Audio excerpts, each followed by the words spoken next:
Whale fall. Abstract. A whale fall occurs when the carcass of a whale has fallen onto the ocean floor at a depth greater than 1,000 meters, 3,300 feet, in the bathyal or abyssal zones. On the sea floor, these carcasses can create complex localized ecosystems that supply sustenance to deep-sea organisms for decades. This is unlike in shallower waters, where a whale carcass will be consumed by scavengers over a relatively short period of time.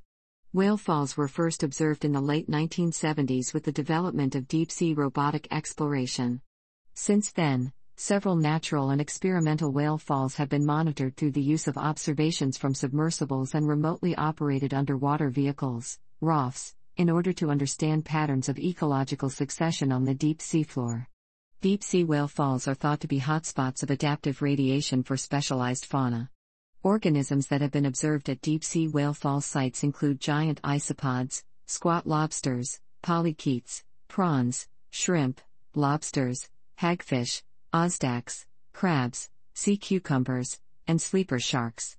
New species have been discovered, including some potentially specializing in whale falls.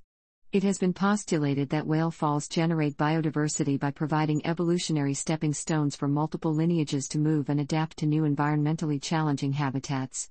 Researchers estimate that 690,000 carcasses/skeletons of the 9 largest whale species are in one of the 4 stages of succession at any one time. This estimate implies an average spacing of 12 kilometers, 7.5 miles, and as little as 5 kilometers, 3.1 miles, along migration routes. They hypothesize that this distance is short enough to allow larvae to disperse/migrate from one to another. Whale falls are able to occur in the deep open ocean due to cold temperatures and high hydrostatic pressures. In the coastal ocean, a higher incidence of predators as well as warmer waters hasten the decomposition of whale carcasses.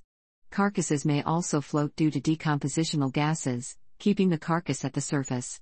The bodies of most great whales, which include sperm whales and many species of baleen whale, are slightly denser than the surrounding seawater, and only become positively buoyant when the lungs are filled with air. When the lungs deflate, the whale carcasses can reach the seafloor quickly and relatively intact due to a lack of significant whale fall scavengers in the water column.